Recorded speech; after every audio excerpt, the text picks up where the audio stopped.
Welcome to week 3, everybody. How are you? It is time to break down the NFL slate. It's a Sunday. Terrell, Furman, Matt Perrault live on the BettingPros YouTube channel to give you picks, plays, and thoughts, props, and more, all to come on the entire slate. Big card. Terrell, we're not talking hoops. We're talking football. How are you on this Sunday? Oh, it's great to be back, Matt. Here we are yet again, another season. Us two, the duo. I can't wait. I'm ready to have a good day. It's a big card, a lot of games going on, and a few spots that I'm interested to see some teams favored in. I'm not gonna lie. Yeah, I went 4-0 yesterday in college, and I'm petrified at the number of bets that I love today on Sunday because the regression day could be today, and I could wind up, falling flat on my face and going 0-10 with the bets that I like today. But it is a weird. We're not putting that energy in the air, Matt. We're not doing it. We're not throwing that energy in the air, Matt. 10-0.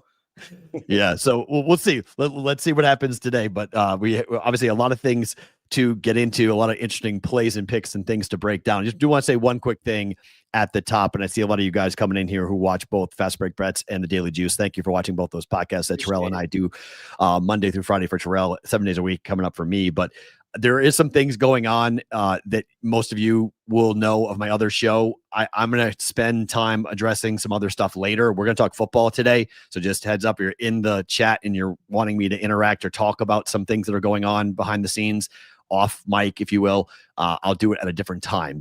We're going to talk football today and get ready for week 3 of the NFL. So I wanted to make that clear at the top. There'll be plenty of time to talk about what's happening. And if you don't know, you'll learn on my social media, you'll learn about it in the very near future.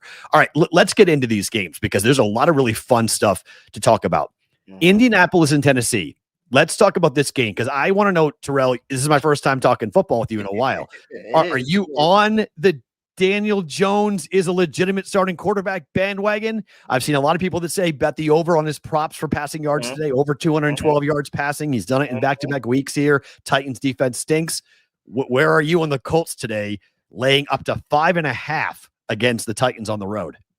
I would just like to throw out to you, Matt, 365 days ago, after week 2, Derek Carr was an MVP candidate. He was. Where's Derek Carr now? I don't know, actually. The 4-letter network doing breakdowns of quarterbacks that are actually playing in the NFL. That's what he's doing. Is he on TV? I didn't even know that. Yes, he is. Wow. Yes, he is. And so you know what? I'm not worried about Daniel Jones. It's plenty of time for the wheels to fall off. I've seen Daniel Jones take me to the playoffs before. There's plenty of times for the wheel to fall off here. So if everybody wants to go sell themselves on Daniel Jones being an actual legit quarterback and all of that, then fine. You could do it. You could do it. Perfectly fine. Perfectly fine. Me? No. I want nothing to do with it. Would you take the points then? Would you take the Titans plus up to 6? There are 6s in the market now.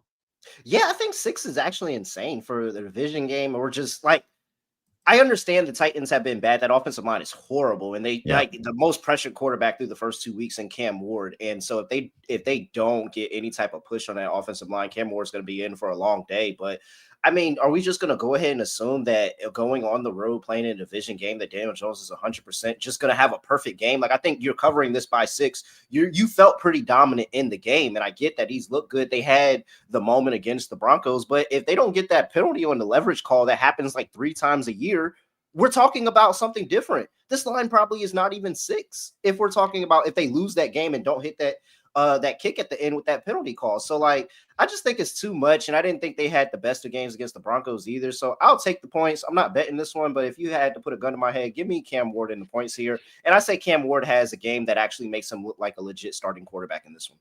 So this is the Action Network, and they pulled this stats because I was floored at this. So the Colts have had 16 drives so far this season. They have scored points on 14 of them, 0 punts. Daniel Jones has 588 yards passing in the first 2 games. Only Peyton Manning and Johnny Unitas have done that in the history of the Indianapolis Colts. They have no turnovers through the first 2 weeks. They've never done that in their entire franchise history. It's like, this is a whole, like, Shane Steichen is coach of the year at this point. If we were voting for coach of the year, Terrell, Shane Steichen's coach of the year. All right, yeah. And he made the decision not to play Anthony Richardson and play Daniel Jones. Like, that goes into it as well. I'll give you all that, and I'll give him his props. He proved me wrong. But guess what, Matt? If I had 17 units over the course of the season to just bet, I would be perfectly fine fading Daniel Jones every single one of those games, and I'm gonna feel like I'm gonna be up money by the end of the season. So like, he got me the first 2 weeks. It's cool. Week 3, let's go. Final point in this game, and this is why I would take the points. I would wait all the way till you get to kickoff, and if this steam keeps on just driving towards, it's 6 at Superbook, it's 6 at Circa. Oh, it just did they just take that off the board? Wait a minute. What just happened? My odds screen just refreshed in that game. Oh, no, there it is. Okay, it's back on the board. Sorry. Right. Huge move on these things. Well, okay, so we're talking about, all right, we're up to 6.5 on this. Daniel Jones outside is an absolute train wreck outside. He's 9-3 playing indoors. Okay. Since the beginning of the 2023 season, Daniel Jones is 3-11 against the number playing outside. That is the second worst mark in the NFL over that part. The only quarterback who had a worst ATS record outdoors was Will Levis playing for these Tennessee Titans. Take the points.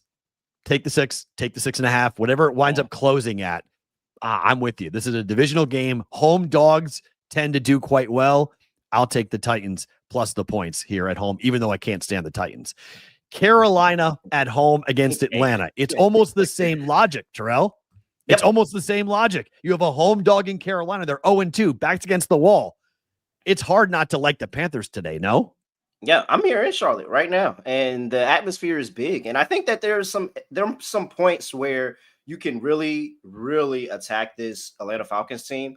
I'm just more concerned because, like, I really wanted him to be good this year. I really did. I thought that the end of the year last year was like the little push, and we were like, Bryce, yes, Bryce, you're turning into something. You don't have to be good, just be serviceable. But I don't know, man. It's tough. Matt, I gotta tell you a story. So I think I told this to Joe. I gotta tell you. So week 2 against the Cardinals, I had a guy. He's from Jamaica, naturally from Jamaica here in the U.S.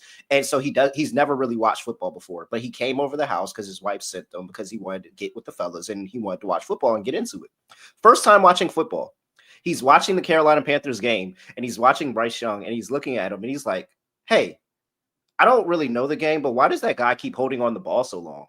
Like, it was like, wait, how bad is the second guy if this guy continues to keep playing? Man, he's never seen football before. And he said, how bad is the second guy that this guy keeps playing? I'm with you. It's tough to take Carolina. It really is. I don't have a play on Carolina in this game, but I did play a player prop. I had Ted McMillan. Give me Ted McMillan to go over 65.5 receiving yards. I like him to go over his longest completion as well, over 23.5 yards on the longest completion. AJ Terrell is out for this game.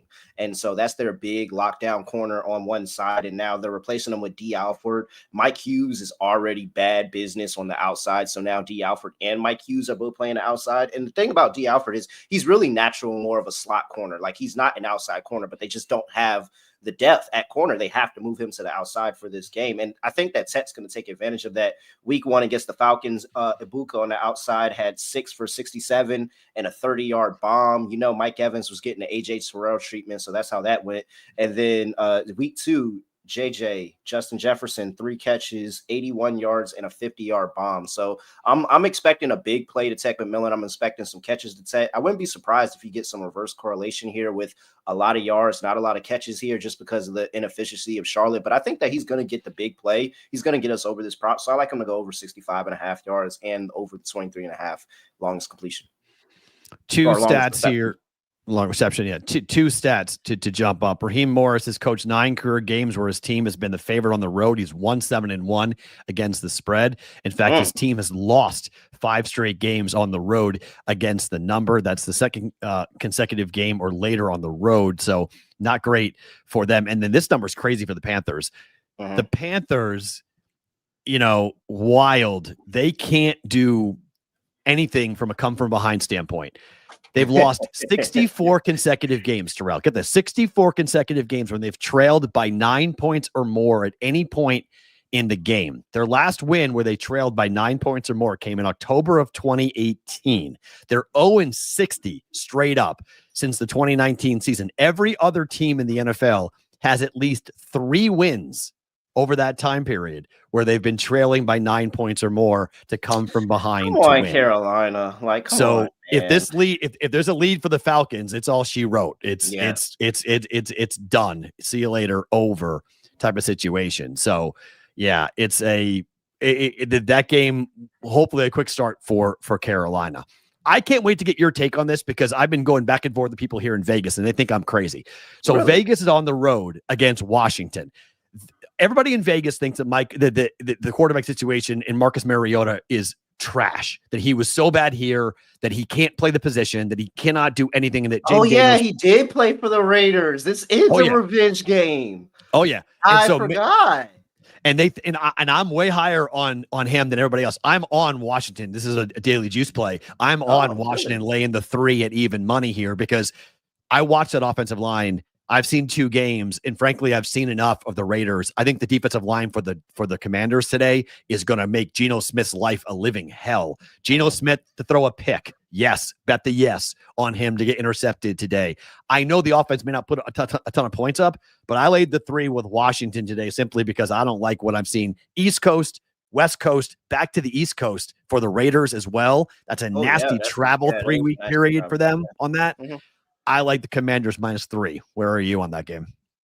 Yeah, I'm not 100% on one side or the other. I did think that it was too much of an adjustment from Jayden Daniels to Marcus Mariota because we've seen Marcus Mariota come in on this team and look productive and actually win games. And so I think Marcus Mariota just kind of fits. And I think that's what it is. It's a really good fit with him in the system, playing with this team, with those weapons on the outside. If they get some protection for him, I think he's going to be able to put up points. So I took a different outlook on it. I took the over. I think that we're going to see points. I think Geno is veteran enough, and he's at this point, Geno has played with horrible offensive lines enough that he knows how to get the ball back out with a bad offensive line. And I think he'll still move the ball. And I still, despite all the inefficiencies and the turnovers, I still do like the Raiders offense. Like, I think the Raiders have something going on offense. They just got to fine tune it and then get the defense to match and all of that. And Geno's got to not be an idiot. The 2 to 3, 4 throws that he makes a game, because it's not every throw. And I don't want anybody to, it's not every throw with Geno. It's just the 2 to 3 to 4 bad throws that I'm like, oh, damn it, Geno. And so, like, I'm with Geno, and I think he's going to score. I think Marcus Mariota is going to score, and I think that's what's going to surprise people. And I think that's why your Commanders bet is a really good bet, is because Marcus Mariota is going to score the ball. So I like the over overall. Yeah, I think the over is a good play too. I think that I think points are definitely going to be had in this game. I don't like either defense, but I like Washington just a little bit more to make Geno Smith's life a little living heck. It opened up at 47.5. It was bet all the way down to 43.5. It's ticked back up at some books to 44. I mean, it might not even been bet down. It might have just been the outs. Like, once you saw JD5 out, they might have just lowered the number, and it's fair. Like, thank you. I'll take that, because I don't think Marcus Mariota it's not going to be a drop off in offensive production. I don't think. Not a big drop. The problem for the Raiders, and this is one of those games where, like, the Raiders offense, teams that play on the road after scoring no touchdowns in the previous game are 49-86 straight up over the last 10 years. That's 36%. When that team is a road dog, it's 26-76. That's 26% straight up. So, I mean, the Raiders are losing today. The question is, by how many points are they going to lose today? And if it's by a field goal, I'm good with laying 3 and just saying, okay, take the Commanders. It makes it easy. Commanders just on the road -3 up against the Raiders here today. Everyone who is in a bookmaking capacity today is a Cleveland Brown fan, because they can't find any Cleveland money. It is all professional money on the Packers today. The number has gone from 7 to 7.5. DraftKings is at 8.5. The total now is down to 41 and 41.5, which is somewhat stunning on that. I'm teasing this game. This has teaser special. In fact, most books are seeing nothing but teaser money involving the Packers, saying, okay, I'm not going to lay the 7.5, but I'm going to pull it down, because the numbers for Matt LaFleur in September are absolutely mind-blowing. He on the road, Matt LaFleur, in the first 3 weeks of the regular season is 17-3 straight up. He's 8-1 against the spread in true road games in the month of September, and no coach is better at covering in the month of September than Matt LaFleur since 2019. I'm comfortable laying 7.5. You can tease it down as well, but where are you on the Browns and the Packers? Yeah, I'm fine laying it too. I think this is the letdown spot for the Browns where you have those two division games to start the year, and then you come home and you play this really, really good Packers team. And it everything just doesn't kind of click. It feels like this is going to be the horrible Joe Flacco game where you Yeah. see Joe Flacco look just kind of bad. I think that the places where they can attack the Packers, it will help them move the ball, but I don't think it'll be game changing. Like, I do like the tight ends for the Browns in this game. I think both tight ends are really, really good bets, seeing how the Packers allowed a tight end to be the leading receiver in the first 2 weeks of the season with Laporta and Ertz. Laporta has 6 for 79 and Ertz has 6 for 64. I think it's going to be a lot of dump offs to the tight ends and the running back, Dylan Sampson. I think all of them are going to get a bunch of work. It's nothing down the field with that defense. He's not going to have the time. Micah Parsons in that defensive line is going to be on him. He's not going to have the time to let anything develop downfield. So it's going to be, do you trust Joe Flacco to continue to methodically drive down the field? Not get the big plays, but methodically drive down the field for the entire game. I do not. I'm not in this spot. I think that this is a spot where if the Cleveland defense shows up big, then that is what's going to keep him in the game. But I just think Jordan Love and his offense spreads the ball around too much that he'll be able to pick them apart. So I like them to cover the number. I do. I think teasing. I cannot see the Packers losing. I could see them not covering. I think that's possible. I don't see the Packers losing this game to the Browns. This is one of my survivor picks today. I just think the Packers in September under Matt LaFleur have been absolutely automatic, and I can't try. I have one of my survivor teams where I'm betting against the Browns every week, and I'm 2-0. I'll probably be 3-0 for the survivor, just betting against Cleveland in terms of where they are home or on the road. They're just not a very good football team. So I like the Packers today. Money line, like the Packers straight up, like the Packers teased. I like them at 7.5. I don't love them at 7.5, just but by the points you're making at home in September, the defense could play well, but Micah Parsons might also destroy that offensive line today. Like, it could be bad. It could. He may just pin his ears back and then just go out and kill some, go out and crush everybody. I'll be very curious to see if there's any late line movement on that. And do we see a buyback? Because I can see the pros coming in late and taking the 7.5 and driving that back down to 7 or 6.5, go back under 7. A game I don't have any action on, which is somewhat surprising, is the Bengals on the road against the Vikings. If I had to take it, I would take the Vikings at home, but I have no clue what to do in this game. Do you have anything to do with this? Wow, I did not think you would be laying points with Carson Wentz. The Browning Wentz Bowl. I have no interest in betting the I'm Wentz. Sorry, I've Browning seen Bowl. both of them. I've seen both of them being starting quarterbacks recently, and Jake Browning looks, light years better than Carson Wentz. And if the Vikings win this game, then tip my hat to Kevin O'Connell. You are officially the quarterback whisperer. Officially, because whatever little mojo that you sprinkled on Daniel Jones for the week and a half that he was with you, apparently it worked. And now you done got Carson Wentz to cover the number as a favorite. And no, I know I'm on Browning and I'm on the points here. There hasn't been the huge drop off. They just won last week. They just pulled that game out of their everything last week. Yep. How did you do that? I covered. I laid the 3. It cashed for me. So I was in love with Jake Browning last week. And now he's catching points. The only question I've got is that what that defense for the Vikings may look like at home, pinning their ears back and going after Browning, because he did throw a bad pick and he is susceptible to throwing interceptions. So does he just have a 3-pick game? But what if they just go so conservative? The Vikings haven't really been stopping the run too well. Like, what if Chase Brown gets going on the ground and makes it easier for it's so many more situations where I could see the Bengals winning this game than I can see Carson Wentz covering as a 3-point favorite. That was honestly, I'm not going to lie, Matt. That was the one that was there's no way I could take the Vikings. I just don't trust Carson Wentz as a quarterback, and the fact that he's back and he's only been here for a month in the system. Yeah, I'm good. Yeah, the stat that scared me away from taking Jake Browning is that Zach Taylor is 45-32-1 straight up with Burrow and 8-22 straight up with all other quarterbacks. So how much of it is Joe Cool for Zach Taylor? Because I think there was some. Did he have AJ McCarron with them? That might have been. He said a bunch. He's had Ryan Finley. He's had Brandon Allen and Andy Dalton, along with Jake Browning. Oh yeah. Okay. Those are the 4 quarterbacks other than Joe Burrow who have started a game for the Bengals under Zach Taylor. I like Jake over those. Come on, Jake. Let's Yeah, go, I Jake. do. Come on, Jake. I do. I like him better than those other ones, but I don't like Zach Taylor. So I am concerned about that. Yeah. So that's why it's a stay away on that. The Rams and the Eagles, a rematch of that snow globe game that we saw where the Eagles ran all over LA late. This number opened at 4.5. We're down to 3.5 with a total of 45.5 or 46 here. I know a lot of folks, Terrell, that think this is the Rams all day long, that this is a revenge spot.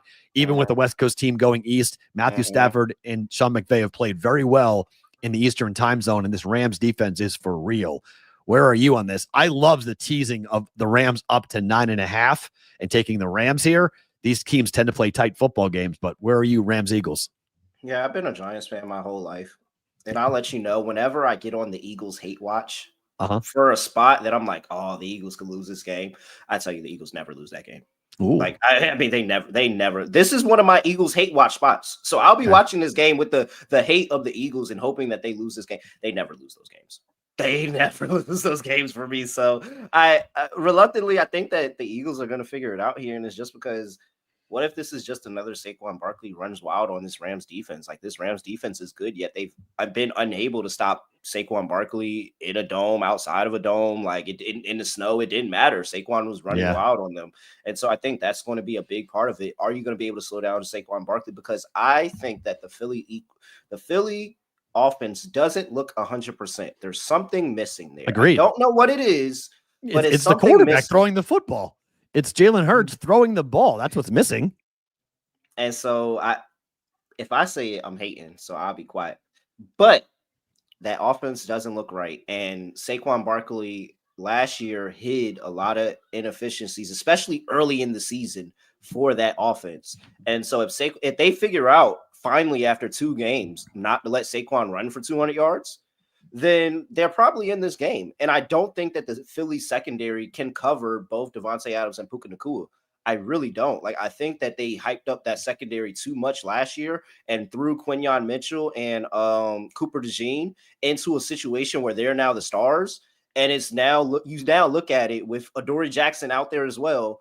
Oh no, they look way worse. And it's like, oh wait, maybe we needed all of those pieces in that secondary to make it work, instead of just saying that our fantabulous rookies are going to go back and have another really good season. Look at what happened to Sauce Gardner in that secondary the second season after his outstanding rookie year. So I really do think that there's a chance that Philly loses this one. I'm on the hate watch, but I'm telling you, every time I get on the Eagles hate watch. That's fine. I mean, I haven't teased up to 9.5, so I don't care if the Eagles win. Just don't win by 10. So just have it be by one score. Have the Eagles win by one score, and I'm good on this.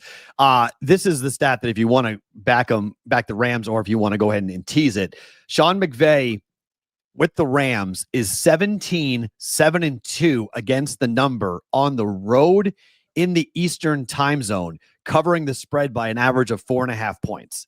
So other teams on the West Coast have struggled, but not the Rams. They play really, really well when they are at home. When they're on the road, rather, on the East Coast. All right, my team's at home. I have a bunch of sentimental things going on with this game. It's going to be hard for me to watch this game, but Steelers-Patriots. Patriots now at circa have moved to a pick. That's the right number. The Patriots catching 1.5, and there are 1.5s in the market. I would take the Patriots at plus 1.5. The Steelers are 1-8 over their last 9 games in Foxborough. 0-2, the record for Aaron Rodgers playing in Foxborough, frankly, with the Jets, but still 0-2 playing against the Patriots. I think the Patriots defense plays well enough here today to get a win. The best play in the game, in my mind, is the over. Both defenses stink, go over 45.5. But where are you on Patriots and the Steelers? I actually am not on the over. I think this is a get right spot for both defenses, because I think both defenses actually one, realize they're not playing to their full potential in the first 2 weeks. They're both very, very disappointing. I know, but Terrell, the injuries are for both teams. It's really hard to have it is. I mean, but I don't trust on both sides of the offensive line for the Patriots, I don't trust them, and I don't trust Aaron Rodgers. And Fair. so those are the two things where I look at both defenses and I look at the coaches behind both defenses. And I say, I think both of you two can get a good game plan for the other offense. Because there's things not to like. The offensive line for the Patriots has been shaky, and Aaron Rodgers is Aaron Rodgers. So I don't even have to say anything about that. That's not the Aaron Rodgers of old. This is the new Aaron Rodgers. So nothing even to say about that. So I really do think that this is more of an under game, but it's a close game. And when it's a close game, I'm going to take Mike Tomlin every time. Like I am. Yeah. Mike Tomlin, since 2010, when he's been a favorite between 1 and 2 points, so that 1.5 range, and all those numbers in between right there, 1.5, 2, he's 6-2. And so, like all those close games, as a dog, Terrell. I mean, that Mike Tomlin as a dog stat is enormous. So he may close as a dog.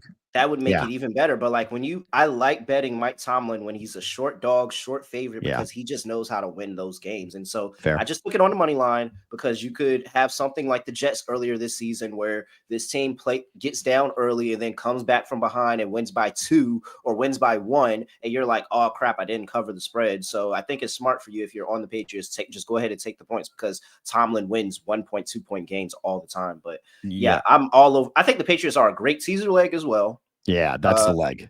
Yeah, I think they're a great teaser leg. Yeah. I think this is for sure a field goal type of game. But yeah, I like the Steelers on the money line in this one on the road.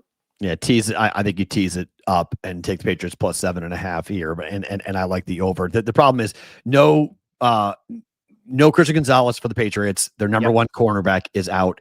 Starting safety is out for the Steelers. Starting linebacker is out for the Steelers. TJ Watt and Cam Ward both have looked old and slow through the first 2 weeks. So it's not the same defense, and they haven't been able to pressure the quarterback the way that you'd want. The Patriots lead the NFL in sacks.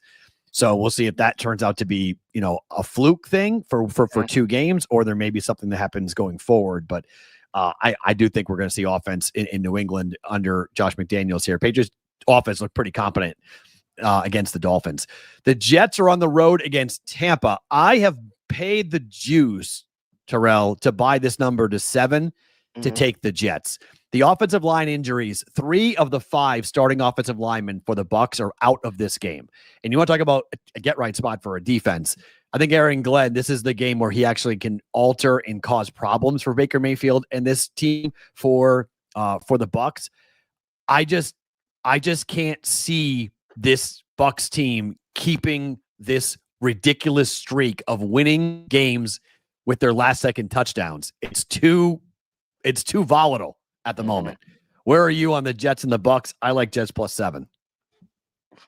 I think the Bucs are going to win the game. I am concerned because the injury report is extensive, but it's also extensive on the other side of the ball for the Jets too. That's why I'm like, it's kind of 50-50 here. I just think that this is going to be a competitive game. Tyrod Taylor is manning the sticks here for the Jets, and I know that he is somebody that can go out there, absolute baller, and be a game manager and keep you in a game and just get the ball. And if they're able to run the ball with Breece Hall and Braylon Allen today, that's going to be huge for this game, and that's going to kill clock. That's going to put them in the game, and that's really going to feel good for a cover here.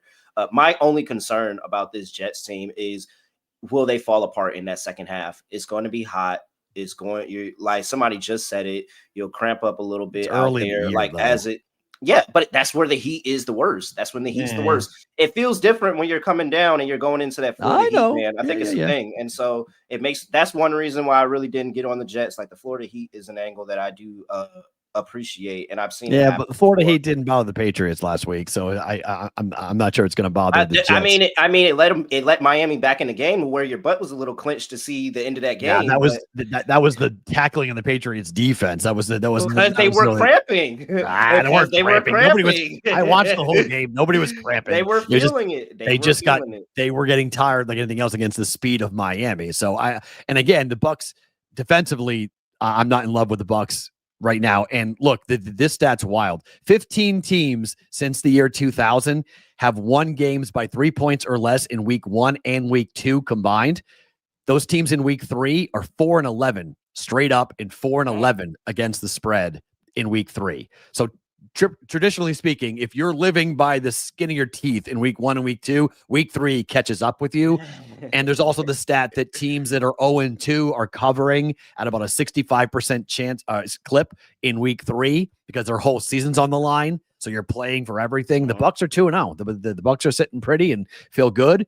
I think the injury to Ibuka is one to watch as well for this offense. So Baker, I love Baker Mayfield more than anybody else. I mean, I absolutely love it. But winless road underdogs, Jets, Texans, Saints, and the Dolphins today. Over the last 2 decades, they've covered 59% of the time. And since the start of last year are 14-5 against the spread. So just a heads up on the 0-2 teams fighting for their life.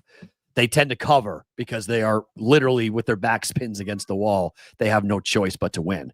One more game in the 9 o'clock, in the 10 o'clock Eastern Pacific time, 1 p.m. Eastern time window. It's Houston and Jacksonville. Another game I have absolutely no interest in watching or betting on this. But where are you on the short number here at home for the Jacksonville Jaguars laying 1 to Houston? Oh, well, it's the AFC South flow chart. You have Houston, you have Jacksonville. They're playing in Jacksonville. Take Houston. Right. I mean, 9 of the last 10 they've won in Jacksonville. That's crazy. Jacksonville does not have, I mean, it's nowhere near close of a winning record against Houston and their history of being an organization. Nowhere close of a winning record. I'm sorry. There's like as bad as you, because I really want to be on Jacksonville here. I really do. I think that their defensive line can attack that Houston offensive line. That is just horrible. CJ Stroud gets uncomfortable. He starts making bad decisions with the football. But this might be just kind of that dream crusher spot where you went on the road. You had the game. And Joe Burrow went down. You had the game and Joe Burrow went down, and now you're flying home, sitting on that L for the entire week. Like, some people get up after that, and other people just kind of succumb to we're just not playing good football right now. So yeah, I don't want anything. If I were to play that one, I just got to continue to take the float chart and take the Texans. But yeah, I will say it is concerning because I am starting to be sold on this Jags team this year.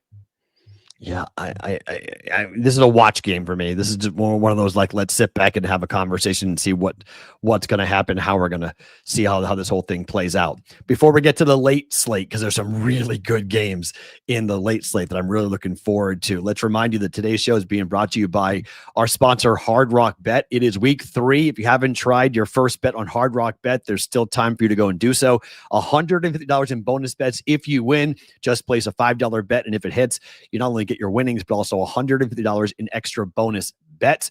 On the Hard Rock Bet app, you can see what other people are betting. They have the most bet player props. They have a trending parlay. They have top picked upsets and more. Just go and download the app, and all that info is right there for you. There are profit boosts throughout Sunday and Monday here for the NFL. Hard Rock Bet is the only legal sports book in the state of Florida and is also available in Arizona, Ohio, New Jersey, Indiana, Tennessee, Virginia, Illinois, and Colorado, with more states launching all the time. Head over to Hard Rock Bet and sign up and make your first deposit today. Okay, let's go to the afternoon slate because it's tasty and there's a lot of teaser opportunities and a lot of games to kind of go into it. Let's start with Denver against the Chargers. Huge game in the AFC West. If the Chargers were to win, they would go to 3-0 in the division and 3-0 overall. Denver would fall to 1-2. We have the Chiefs coming up later on that we'll get to there, but the Raiders, I think, are going to lose to Washington. Chargers could be way out in front after the first 3 weeks of the year if they wind up winning this. The number's been 2.5 or 3. It's pretty much 2.5 right now. You can find a 3 even money at FanDuel, but that's about it here.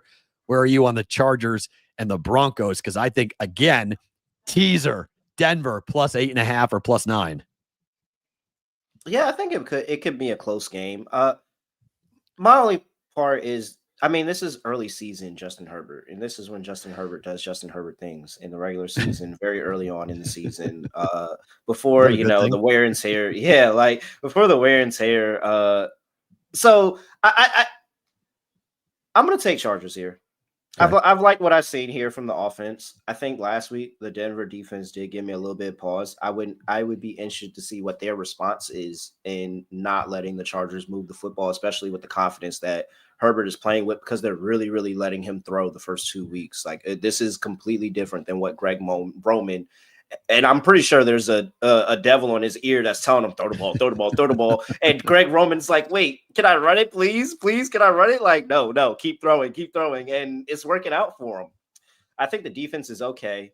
I don't think it would really be on how does second season Bo Nix look in this divisional matchup, and if he's able to move the football. I think that's going to be the determining factor. If the Broncos win the game, it's going to be, can Bo Nix go out there and win them this game? Because I think Justin Herbert's going to put some points up on the board. So Bo Nix is going to have a really good game. I'm rocking with the Chargers, laying the 2.5, but I do think it's a close game. So I like the teaser leg on the Broncos. So here are the two stats. If you want to just take the Chargers laying 2.5, I think you can absolutely do it. Jim Harbaugh is 13-6-2 in September as a head coach, going over 500 against the number in each of his seasons as a coach in the NFL. Overall, he's 27-10-2 in September and October combined in the NFL. So teams get off to very, very fast starts. And Justin Herbert, since the start of last year, is 7-0-1 against the number against the AFC West. Like, I think we have to pay attention to the idea here. The Chargers very well might be the best team in the AFC West. Their offensive and defensive lines have played extremely well. They've got two good running backs, and they can chuck the ball with Keenan Allen and company. They can score on pretty much anybody. So that's going to be a very interesting game to watch in the West. I think a teaser leg is probably the best way of approaching it. Denver plus 8.5 or plus 9. Chargers may win the game, though. You can create your own middle in this. You can, go ahead and tease it up and then lay the 2.5 if you want. And then the game falls, 3, 4, 5, 6 and hit them both. So I think that's very, very possible. This game is going to be a tight one in the AFC West, but a really good one to watch.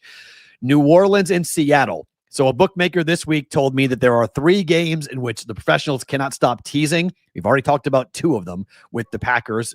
Well, I guess one of them, Packers. The Chief game will be later. This game, everyone has teased Seattle down. I just laid the points. I just laid 7. Spencer Rattler's not winning on the road in Seattle in that environment. I know it's not been the same home field advantage for Seattle as it's been, but Sam Darnold is a big favorite, has been an absolute ATM machine. All over the place, at anywhere he's been. When he's a big favorite, he tends to deliver. I laid the 7. Where are you on Seahawks Saints? Imagine how bad you got to be if Sam Darnold is a big favorite in any stop in his career. Right? In any team in his career, Sam Darnold's a big favorite. Just imagine how horrible you are as a team.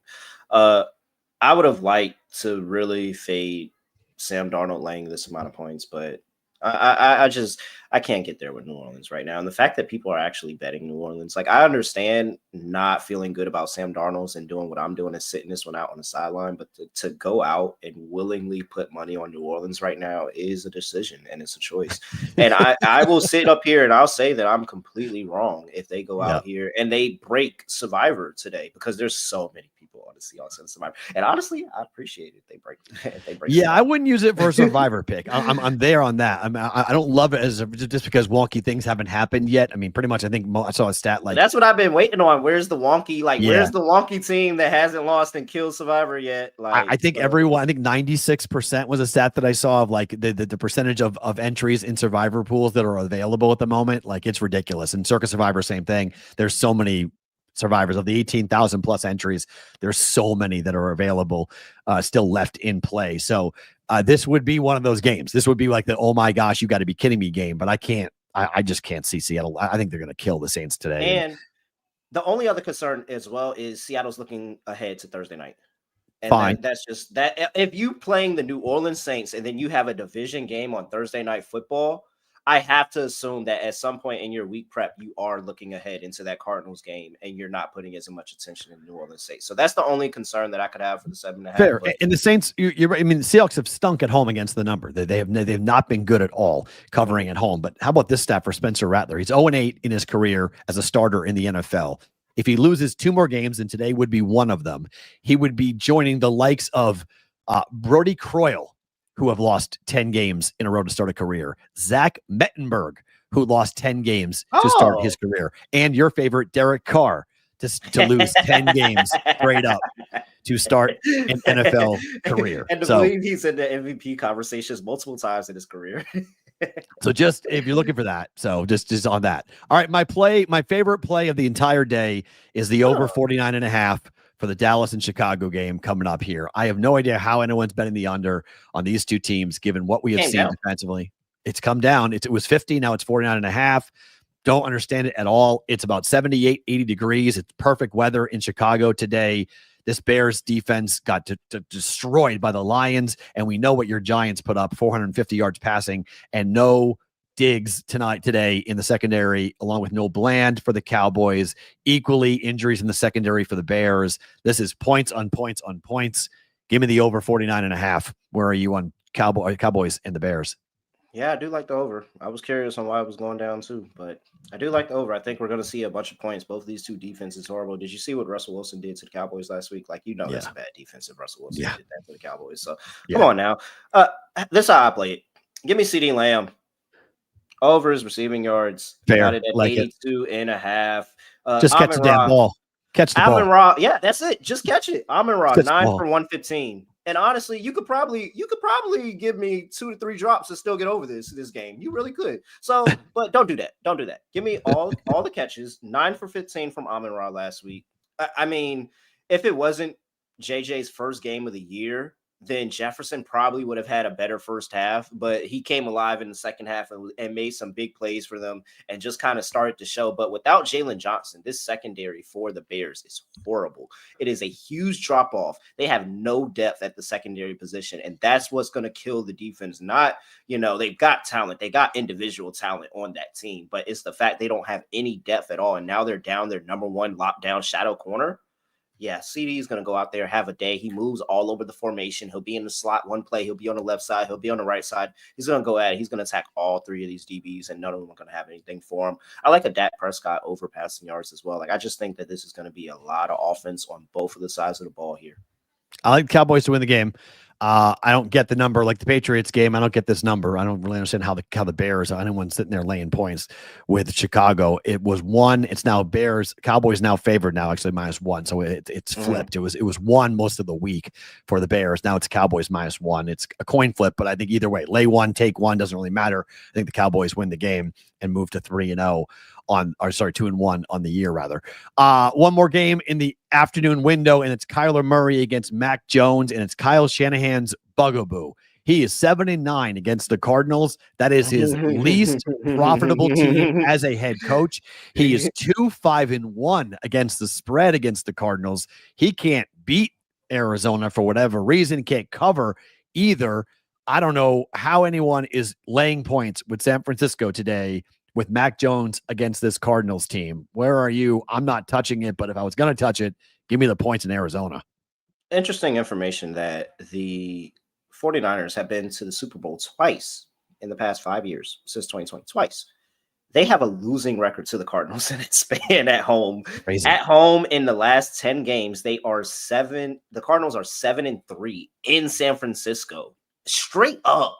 Not even ATS, straight up with all the different iterations of that Cardinals team. They have constantly won in San Francisco. They've been a thorn in the side for Kyle Shanahan. I think this is Kyler Murray running wild on this defense yet again. He's able to move, get with his legs. Yes, they have the defense to try to get some pressure there, but if you can't catch the guy, then what are you doing? And he's going to air the ball down the field. He's going to really attack that defense. And Mac Jones has to play efficiently the entire game. He can't turn the ball over. He can't sit there and keep going on 3 and outs against this Cardinals defense and keep giving Kyler Murray the ball, especially giving Kyler Murray the ball in favorable field position. I think this is one of my favorite bets of the weekend. I took the Cardinals on the money line. I think they're going to go get a win. I just don't think Mac Jones should be a favorite, and that's why the numbers come down. I think it's a fair read. I really do. If I was looking at it, that's the direction I would go on as well. And finally, I told you about your Giants this summer. You didn't want to listen to me, though, but I tried to warn you. This is going to be an 0-3 start here for the Giants. Can you paint a picture in which Kansas City loses this game that the Giants beat and maybe not cover the 6, but this is teaser special to tease the Chiefs down. Yeah. Can you paint a picture where the Giants win this game? No, I can't. No, I can't. And it's honestly, it's not the team. And it's ultimately what I thought the problem always was, is that the coaching staff are a bunch of idiots. And I don't know wait, you why. agree with me? Everyone was yelling at me, including you. I said Dabo's not going to make it to Thanksgiving. Where are you and your head coach? So that was never me, and I don't know who you thought you was talking to, but that was never me because I was calling for his job last season. So you'll never have heard me talk about, oh, he's not going to lose his job. No, I hate him. I wish he was. I hope he's gone after this game. I hope the Chiefs win by 100 and they fire him. I hope they win by 100 and they fire him. They're not going to because they're a bunch of idiots, just like the coaching staff. And because he's, best buddies with the GM, they're not going to give him they're going to give him to the end of the season, probably. Whatever. I don't care. Get rid of him. He's stupid. You're talking about the defensive coordinator, and the defensive coordinator lost that game against the Cowboys, all that. Guess who hired him? If the guy at the top is an idiot, I have to assume that everybody else below him is just as dumb because he handpicked all of them. So, no, the coaching staff are idiots. Abdul Carter and this defense, they're not even playing the best defensive players on the field at the same time. They're rotating them all out. You do not. I think it's like 12% of plays that have had Abdul Carter, Dexter Lawrence, Brian Burns, Kayvon Thibodeau all on the field at the same time. Wow, like 12%, like 12% of defensive snaps. Get out of here. Like, goodbye. The Chiefs need this. I get the Chiefs are depleted on weapons, and this is going to be a slow start of the season. It's not going to be just for this game. It's going to be for future games until they can get some of those wide receivers back. The Worthy, and this is the second year in a row they've taken out their own wide receiver. This is crazy, but the Worthy injury coming out of nowhere was crazy. And then you got Rice not playing. Like, when they get Rice and Worthy back in the lineup, I think this will be a different Chiefs team. But I'm not sold against this Giants game at all. I'm sorry. I would like to sit here and tell you they even cover the 6, but like I've seen Russell Wilson do this plenty of times over where he has a game and he gets everybody. Everybody's watching Russell Wilson the week before and they're like, oh my God, Russ looks real good. And they run to bet him the next week and he looks like crap. So I'm so over this coaching staff. I think the players on the field are actually better because guess what? Because also our left tackle is back, and people that are on the Giants are going to say, well, they got their Andrew Thomas left tackles back. But guess what they're going to do? They're going to move the rookie that came in after James Hudson had 4 straight penalties and played a really, really good game at left tackle. They're going to put him on the bench and not let him out there. And we're going to go out there with a center that's horrible, with some guards that are horrible, and we're not going to play the rookie that's actually playing good on the bench. So you know what? Giants, this is not going to be a good game for the Giants, and it's Sunday Night Football. The Giants always embarrass me on Sunday Night Football, so no. Yeah, it's a tough one. Chiefs under Andy Reid in Week 3 are 9-3 against the number. I mean, Mahomes has never lost 3 games in a row. Since 2021, though, you want the over. The over's 11-1 when Mahomes starts on the road in night games. So if you're looking for a trend there, I mean, over on night games. But Mahomes in his career has faced 19 teams in the NFC who are 500 or worse. He is 18-1 straight up in those games.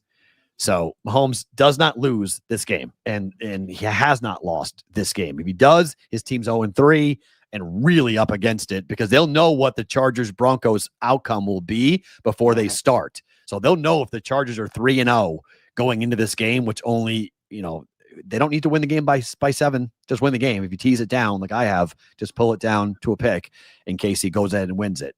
Again, the books need the Saints, they need the Giants, and they need the Browns. You want to be on a book side? There's your book side, crazy 3-leg, take the points, parlay if you want. They'll probably pay you like 8-1. That's the book side today. Yeah, and then you got the Giants can't cover tight ends. Travis Kelce's probably going to have a day. Can't stop the run. You got Isaiah Pacheco, who needs a big game. He probably everybody has their big games against Giants. We can move on. Yeah, I would agree. All right, that's going to do it. Terrell, on the way out, any closing thoughts for Week 3? No, let me read down some of the list of bets that I got here. I got Cardinals. That is one of my favorite, man. Give me the Cardinals on the money line. Get it done. Mac Jones is a favorite. Shouldn't be there. CeeDee Lamb over 82.5 receiving yards. I took both of the tight ends for the Browns. Harold Fannin Jr. over 33.5 yards and David Njoku over 35.5 yards. Really low numbers there. And then Ted McMillan over 65.5 receiving yards and over 23.5 longest reception. Yeah, I'm staying off of props today just because of the backup quarterback situations. So many of them across the league. It kind of screws up a lot of the numbers, stats wise. But if you guys do want a long teaser on the way out, I would take the Patriots from 1.5 up to 7.5. And then I would go ahead and look at, there's a couple of options. You can take the Packers down if you want from 7.5 down to 1.5, which I like doing that. You could take the Houston Texans and go from +1 or +1.5 and tease them up against Jacksonville. Oh, yeah. Yeah, right. I mean, that's 9 out of 10. As you said, they win the game, so you can Yeah. go over 7 and give the Texans plus 7.5 in that one. And I love that angle. You can take the Raiders at 2.5 and give them 8.5 if you want. So it is you can pull the Colts down from 6 down to a pick. Teaser week. Really, it's a massive teaser week. It is. There are so many games that qualify for Wong teasers that you can kind of do mix and match here for today. But my favorite would be the Patriots at plus 7.5 and the Texans plus 7.5 up against the Jaguars and the Patriots at home against the Steelers. So that would be my favorite. If you're guys are going to go ahead and look for a Wong teaser coming up on that. Terrell, good stuff, my friend. Good to see you. We'll be back next week for week 4 of the NFL every week on Sunday, noon Eastern, right here on the Betting Bros YouTube channel. We'll be live breaking down games for you guys. For Terrell Furman, I'm Matt Perrault. We'll talk to you next week for another breakdown of all the games in the NFL for week 4.